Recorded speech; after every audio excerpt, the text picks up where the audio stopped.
नमस्कार, बहुत स्वागत है आप सभी का। मैं हूं आपके साथ लोकेन्द्र त्यागी। आज आपके मुद्दे में बात करेंगे मुख्यमंत्री मोहन यादव द्वारा लिए गए एक बड़े फैसले की। दरअसल सीएम मोहन यादव किसानों को लेकर गंभीर नजर आ रहे हैं। सोयाबीन की बर्बाद फसलों का जायजा के बाद सोयाबीन किसानों के लिए बड़ा ऐलान किया। सीएम ने कहा कि किसानों का कल्याण राज्य सरकार की प्राथमिकता है। सोयाबीन उत्पादक किसानों के लिए भावांतर योजना लागू की जा रही है। किसानों को किसी भी हालत में घाटा नहीं होने देंगे। सबसे पहले आपको एक रिपोर्ट दिखाते हैं, उसके बाद इस फैसले के बाद किसानों पर कितना इसका पॉजिटिव असर पड़ेगा इसको समझने की कोशिश करेंगे। लेकिन सबसे पहले रिपोर्ट।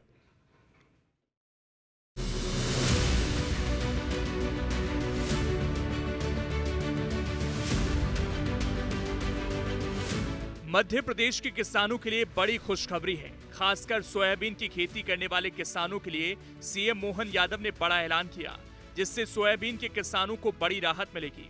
दरअसल मध्य प्रदेश में सोयाबीन के लिए भावांतर योजना लागू की जा रही है, जिसके तहत मुख्यमंत्री मोहन यादव ने सोयाबीन बिक्री में न्यूनतम समर्थन मूल्य यानी एमएसपी से कम दर मिलने पर अंतरराष्ट्रीय के भुगतान की घोषणा की है।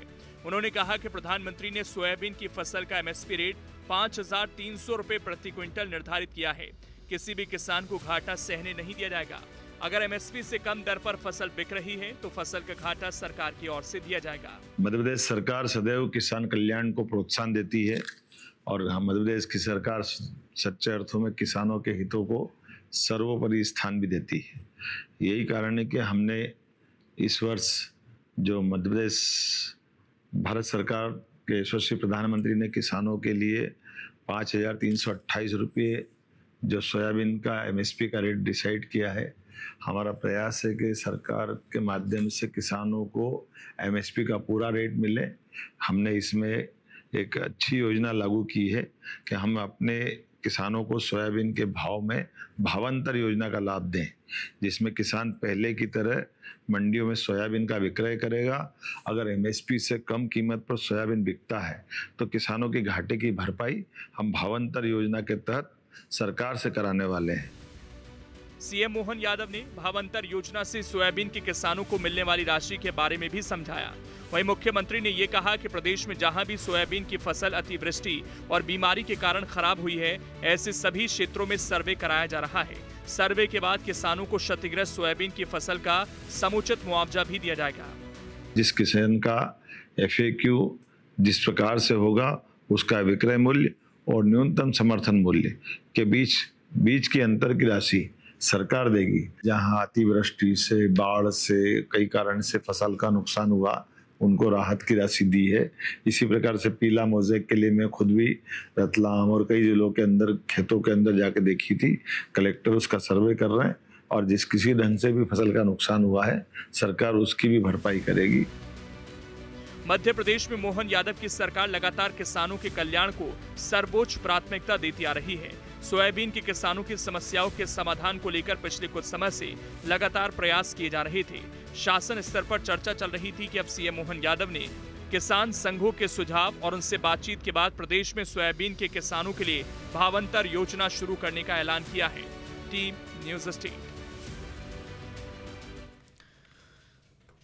और इस मुद्दे पर चर्चा करने के लिए हमारे साथ खास मेहमान मृगेंद्र सिंह जी जुड़ गए हैं, वरिष्ठ पत्रकार हैं। इसके अलावा भी मेहमान जुड़ेंगे, लेकिन सबसे पहले चर्चा की शुरुआत मृगेंद्र जी आपके साथ ही कि एक ऐसी योजना जो किसानों को श्योरिटी देती है कहीं ना कहीं कि आपको डरने की जरूरत नहीं है। और अब सोयाबीन जिस तरह से इस बार मौसम की बेरुखी रही, फिर कुछ बीमारियां भी लगी, जो नुकसान हुआ है, ये फैसला कितना फायदेमंद होगा किसानों के लिए? देखिए, फैसला किसानों के लिए काफ़ी फायदेमंद है। और मैं आपको बता दूं, एक समय मध्य प्रदेश सोया प्रदेश कहलाता था। सोयाबीन का उत्पादन मध्य प्रदेश में बहुत अधिक होता था। लेकिन पिछले कुछ वर्षों से क्या हुआ कि किसान की सोयाबीन की एक तो उपज अच्छी नहीं मिल रही थी, दूसरा भाव भी अच्छे नहीं मिल रहे थे, तो अधिकतर किसान सोयाबीन से धान में शिफ्ट हो गए हैं। तो जितना उत्पादन होता था वो काफ़ी कम हो गया है। मुझे लगता है जबकि तिलहन की ज़रूरत है, तिलहन को आयात भी करना पड़ता है भारत सरकार को।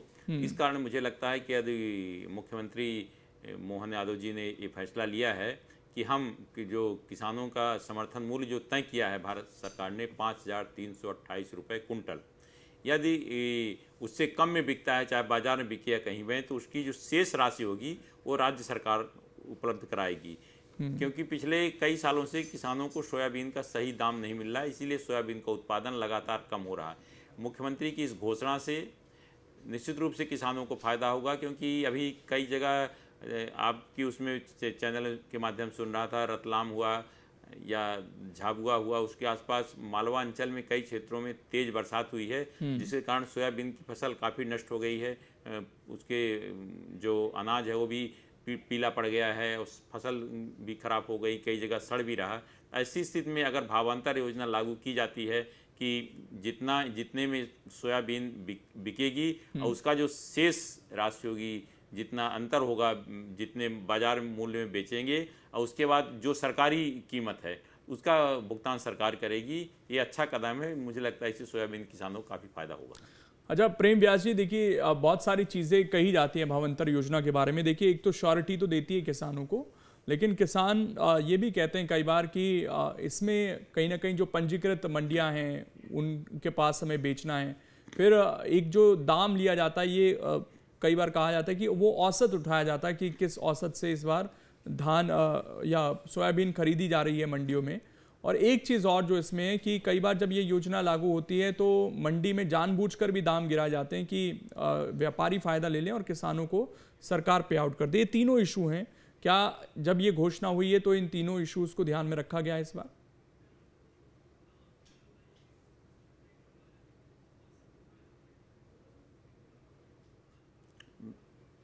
हेलो जी प्रेम जी बोलिए, आवाज़ आ रही है आपकी। हेलो जी हेलो प्रेम जी, आवाज़ आ रही है आपकी, आप बात रख सकते हैं। ठीक, मैं जुड़ने की कोशिश करता हूँ, इस सवाल का जवाब लेंगे, लेकिन डॉक्टर विक्रम चौधरी जी हैं, प्रवक्ता हैं कांग्रेस के, हमारे साथ। विक्रम जी, काफ़ी नुकसान इस बार हुआ सोयाबीन का और अब सरकार ने भावांतर योजना से इसको जोड़ा है। आपको लगता है कि एक अच्छा कदम है और इससे फायदा होगा किसानों को? तो किसानों की स्लो पॉइजन देकर हत्या करने जैसा प्रयास है। मेरी समझ में नहीं आ रहा कि सरकार जो है खेती का और किसानों से बदला किस बात का ले रही है। जब आपको बम्पर बहुमत मिला है, किसान जो क्षेत्र है वहां से भाजपा जीत के आ रही है, आप न सिर्फ किसान संगठनों से बल्कि किसी भी किसान से पूछ लीजिए, इस योजना का जो पूरा लाभ होता है वो व्यापारी को होता है। एक बार दूसरा ये होता है कि जब इसमें जो भावांतर मिलता है वो 200 या 300 रुपए से ज्यादा का भावांतर नहीं मिलता है। अब इसमें सरकार क्या करती है, औसत मूल्य उठाती है। औसत मूल्य उठाने का क्या औचित्य है, मुझे बताएं। औसत मूल्य उठाना अपने आप में अन्याय है और एक बड़ा दमन चक्र का हिस्सा है। औसत मूल्य क्या होता है? औसत मूल्य की बजाय आप एमएसपी पे भी यदि आप भावांतर दें तब भी बात समझ में आती है। तथापि एमएसपी पे भी देंगे तब भी 30 से 40% जो अपंजीकृत किसान है या जिसको बहुत जल्दी अपना माल बेचना है और अपने पैसे चाहिए खेती का कर्जा उतारने के लिए, अन्य जरूरतों के लिए, तो उसके पास तो रजिस्ट्रेशन कुछ होगा नहीं, तो फिर उसको कैसे सरकार कंपनसेट करेगी? हमारी मांग है, और हमारी क्या मांग है? प्रधानमंत्री ने महाराष्ट्र चुनाव में कहा था कि 6,000 रुपए देंगे। इनके घोषणा पत्र में लिखा है कि 6,000 रुपए देंगे समर्थन मूल्य। तो ये समर्थन मूल्य की घोषणा क्यों नहीं करते हैं? एमएसपी की बात क्यों नहीं करते हैं? 2800-2900 में किसान बेचेगा। फिर क्या होता है, जो सवाल आपने पूछा था प्रेम व्यास जी से, वो यही है कि सिंडिकेट बना लेता है व्यापारी और वो हिलता जाता है कि अरे तुमको तो भावांतर मिल जाएगा, तुमको तो भावांतर मिल जाएगा, तुम तो 2800 बेच दो, 2500 बेच दो, तुमको तो भावांतर मिलेगा। तो इस तरीके से जो सिंडिकेट बनता है व्यापारियों का, वो कम से कम दरों पर ये माल खरीदने के लिए किसान को विवश करता है। अब मुझे बताइए कि सरकार का रोल क्या है? सरकार का रोल ये है कि आप एक तो पहले एमएसपी जारी करें, उसके बाद खरीदी केंद्र जारी करें। अभी आपने मूंग में देखा था, तो मूंग में जो हाहाकार मचा हुआ था, आपने देख लिया पूरी किसानी के पिछले साइकिल में कि मूंग खरीदने के लिए कोई भी केंद्र की व्यवस्था सरकार के द्वारा नहीं की गई थी। मूंग से ज्यादा जो फसल जो कंसर्न है, क्योंकि सोयाबीन पे थोड़ा फोकस करते हैं इसको, मैं लौटता हूं सर आपके पास। जो कंसर्न था, प्रेम व्यास जी जुड़ गए हैं, वही सवाल मैंने भी पूछा था। प्रेम व्यास जी जवाब दीजिए। ये मैं दोनों बातों का जवाब दे देता हूँ। पिछली बार किसानों के ध्यान में रखते हुए लगभग 40% सोयाबीन सरकार द्वारा खरीदी गई थी। मुझे बताइए लगभग 25 वर्षों में, उसके पूर्व दिग्विजय सिंह साहब आए या उसके लिए 1.5 साल में कमलनाथ जी आए, कभी खरीदी गई क्या? या कांग्रेस शासित किसी भी राज्य में खरीदी गई? दूसरा, अगर भावांतर योजना पे अगर प्रश्न चिन्ह उठाना चाहते हैं तो 2017 और 18 में पहली बार भावांतर योजना मध्य प्रदेश में लागू हुई थी और एकमात्र राज्य है जो भावांतर योजना लागू करके किसानों को लाभ दे रहा है। उस समय का जो डाटा था, लगभग 10 लाख किसानों को 1950 करोड़ रुपए का फायदा हुआ था। तो मुझे लगता है कि जो फायदा हुआ, जिन किसानों को उससे लाभ हुआ, वो तो धरातल पर है। दूसरी चीज है कि किसान हितैषी सरकार है, हम योजनाओं का निस्तारण किसानों के हित में करते हैं, किसानों के हित में पॉलिसी बनती है, उसके बाद में इनोवेटिव पॉलिसी का जो निस्तारण होता है किसानों के हित में होता है। एमएसपी की बात करी तो लगभग 22 फसलों में एमएसपी दे रहे हैं। हम ये तय कर रहे हैं कि जिन किसान जो खरीदी मूल्य केंद्रों तक नहीं जा पा रहा है, उस किसान को भी भावांतर योजना से लाभ मिले। और सिर्फ एक यही योजना नहीं है, इन्होंने मूंग खरीदी की बात करी थी तो लगभग बैतूल में 12,887 मैट्रिक टन हमने लिया, नर्मदापुरम में 564 करोड़ रुपए का भुगतान किया, उसके बाद में 64,068 किसानों से जो है मूंग खरीद करी। सीहोर की बात करेंगे लगभग 7,76,000 के आसपास हमने पैसा मुहैया करा। तो निश्चित रूप से समय अंतराल के अनुसार निर्णय लेके सरकार किसानों के हित में निर्णय ले रही, और 17-18 की जरूरत के अनुसार तब निर्णय लिया गया था, और अभी की जरूरत के अनुसार, क्योंकि किसानों को किसी भी तरह की हानि ना हो, इसलिए चाहे वो किसान सम्मान निधि हो, मध्य प्रदेश में सुचारू रूप से चल रही है। फसल बीमा लगभग 30 लाख किसानों का, शून्य ब्याज पर ऋण लगभग 50 लाख किसानों को दिया, कृषि यंत्र अनुदान लगभग 3 लाख किसान फायदा ले रहे हैं। ऐसी विभिन्न योजनाओं का निस्तारण करना और उसका लाभ किसानों तक पहुंचाना, ये प्रदेश सरकार की प्राथमिकता। अच्छा, एक चीज जो उठाई जा रही थी यहाँ पर प्रेम व्यास जी, वो ये था कि व्यापारियों का जो सिंडिकेट है, ऐसा तो नहीं कि वो दाम घटा देगा जानबूझकर? नहीं, मुझे लगता है कि ऑनलाइन पोर्टल्स है, किसान रजिस्ट्रेशन करता है, रजिस्ट्रेशन के माध्यम से वो सब दूर जो भाव चल रहा है, और जब किसान जो बिल लेकर आए थे 3 बिल, उसमें एक बिल में इसका भी उल्लेख था, जब हमारे मित्र उसका विरोध कर रहे थे कि किसान अपनी उपज पूरे देश में कहीं भी बेच सकता है। पर मुझे लगता है कि वो आज विषय नहीं है। विषय आज ये है कि किसानों को उनकी लागत का मूल्य पूरी तरह से मिले, और सरकार इसमें प्रदत्त होकर, मुझे हमारे साथ देखिए इस समस्या को जानने के लिए थोड़ा किसान नेताओं से बात करें तो ज्यादा बेहतर है। विशाल चंद्राकर जी हमारे साथ जुड़ गए हैं, किसान नेता हैं। विशाल जी, बहुत बहुत स्वागत है आपका। सोयाबीन को सरकार भावांतर योजना में लेकर आई है, सर क्या इससे किसानों को फायदा होगा? आप कैसे देखते हैं इस फैसले को, क्योंकि काफी किसान परेशान थे, काफी नुकसान हुआ है इस बार बारिश की वजह से। भावांतर योजना से किसानों को कोई फायदा होगा ऐसी बात नहीं, नुकसान ही हो रहा है।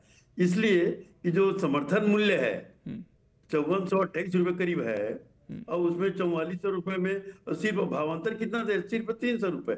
भावांतर करने से कोई मतलब ही नहीं है। जो केंद्र सरकार तय करती है उसमें किसानों का जो अनाज है, उत्पादन है, उसको खरीदने की व्यवस्था बनानी चाहिए। जब आपने रेट फिक्स कर दिया, दाम फिक्स कर दिया, तो उसमें खरीदने की व्यवस्था बनाओ आप। अब उससे कम में खरीदते तो फायदा किसका होता है? किसानों का नुकसान और व्यापारियों का फायदा। तो इसलिए ये कोई चाहे कितना भी आप ये जो दे रहे हैं भावांतर में 300, 400, 500, अरे भाई उसको 5400 जो आपने तय किया है शासन ने, उसके मुताबिक आप किसानों को दो ना। ये आंदोलन करने की बार, जैसे मध्य प्रदेश में ये अपने मूंग के बारे में हुआ था गर्मी के दिनों में, उसमें भी फिर जब आंदोलन किए तो फिर सरकार का नींद खुली है। ये नहीं होना चाहिए। जब आपका एक रेट फिक्स कर देते हैं, समर्थन मूल्य एक आपने फिक्स किया है, उसमें खरीदने की व्यवस्था बनाना चाहिए। ये किसानों को भावांतर 200-300 देके किसानों को क्या लाभ मिलेगा? जो 5428 रुपए मिलना चाहिए वो फायदा है किसानों को। लेकिन वो तो सरकार कह रही है ना कि हम डिफरेंस देंगे। नहीं, डिफरेंस ये ना, वो 5428 तक पहुंचेंगे क्या? हाँ, ये व्यास जी जवाब दीजिए, क्या वो डिफरेंस पूरा हो पाएगा? ठीक, व्यास जी से मैं दोबारा बताइए। हाँ, मैं ये बताइए 17 में योजना शुरू, मैं 1 मिनट आ रहा हूँ, 1 मिनट व्यास जी से मैं लूँ, पहले मृगेंद्र जी से ले लेता हूँ। मृगेंद्र जी, जो चिंताएं हैं ये किस तरीके से देखते हैं आप इन चिंताओं को?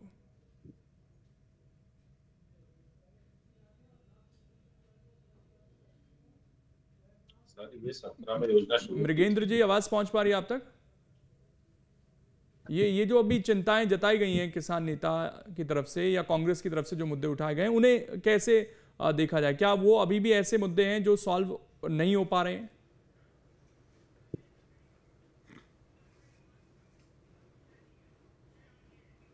ठीक, लगता है आवाज नहीं पहुंच पा रही। विशाल जी कुछ कहना कांग्रेस के प्रवक्ता कुछ कहना चाह रहे हैं? जी जी जी, जो भी एक मिनट, विक्रम जी कुछ कहना चाह रहे थे। विक्रम जी। हम पूछना चाहते हैं सरकार से कि 17वां योजना शुरू की, यदि आप किसानों को इसमें राहत दे रहे थे और योजना सफल थी तो आपने बंद क्यों की, ये बताइए आप।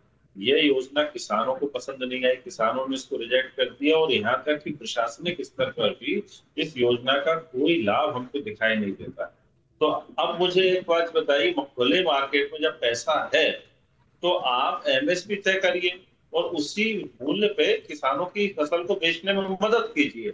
अब होगा ये कि आप भावांतर के लिए फिर से ये कर्जदार सरकार फिर से लोन उठाएगी, वो लोन उठाएगी, राजकोषीय घाटा होगा और फिर इधर उधर से टैक्स लगाए जाएंगे। तो ये एक विशेष सर्कल, ये एक जहरीला चक्र है, वो क्यों चला रहे हैं आप तो ये बताइए कि मार्केट में पैसा है, एमएसपी तय कर दीजिए, सरकार भी एमएसपी पे खरीदे, जो व्यापारी वो भी एमएसपी पे खरीदे, इससे सरकार। लेकिन वो कैसे तय होगा? वो आपको लगता है कि जब प्राइवेट मार्केट है तो वो चीज कैसे तय होगी? अगर कोई खराब है, सोयाबीन खराब है, तो ये चिंता तो रहती है ना हमेशा, उसको आप कैसे फिक्स करेंगे? खराब सोयाबीन तो सरकार भी नहीं खरीदती है। हाँ। जो केंद्र रहते हैं उनके पास भी जो पैमाने रहते हैं, इसमें इतनी मिट्टी है, इतनी नमी है, ये तो सब जगह लागू होता है। ये तो वो एक कांस्टेंट, ये कांस्टेंट फिगर है सर। हाँ। लेकिन ये कांस्टेंट किस चीज के पैरेलल है? ये कांस्टेंट फिगर होता है एमएसपी के पैरेलल। यदि मानक के अनुसार सोयाबीन है तो हम 6000 में खरीदेंगे, वो मानक से कम ज्यादा ऊंचा नीचा है तो उस हिसाब से उसमें डेप्रिसिएशन लग जाता है। तो यहाँ तक तो सब सहमत है, ये तो जैसा माल होगा वैसा दाम होगा। लेकिन आप दाम की कीमत तो तय कीजिए। प्रधानमंत्री को मैं याद दिला दूं कि महाराष्ट्र चुनाव चलिए ठीक, जुड़ गए हैं प्रेम व्यास जी। प्रेम व्यास जी, ये बड़े सारे कंसर्न हैं और अभी किसान नेता भी ये कह रहे हैं कि इससे जो पूर्ति है वो हो नहीं पाएगी पूरी। देखिए, मुझे लगता है कि पूरे भारत की अगर बात करूंगा तो लगभग 127 एग्रो क्लाइमेटिक जोन्स हैं पूरे भारत में। इसीलिए जब भी एमएसपी और एमआरपी की बात होती है तो राज्यों की स्थिति के अनुसार उसको तय किया जाता है। और प्रदेश सरकार तो प्रदत्त कर रही है ना, किसानों को किसी भी तरह का नुकसान नहीं होगा। खुले बाजारों में बिकने के बाद भी जो दरें तय की गई, अगर उससे कम किसानों को अर्जित होता है तो वो डिफरेंस का पैसा सरकार मुहैया कराएगी। नहीं, अभी किसान नेता कह रहे हैं कि वो 200-300 रुपए है, तो उस पर कैपिंग है क्या? उसको थोड़ा एक्सप्लेन कीजिए। मुझे लगता है कि जब तय किया जाएगा तब, जब 2017-18 की बात है, 10 लाख किसानों को फायदा हुआ था ना, 1950 करोड़ रुपए को आप डिवाइड कर दीजिए तो कितना फायदा नहीं हुआ था। आपने उसका पैसा दिया था, 10 लाख किसानों को पैसा दिया था, वो फायदा नहीं कहलाता प्रेम व्यास जी।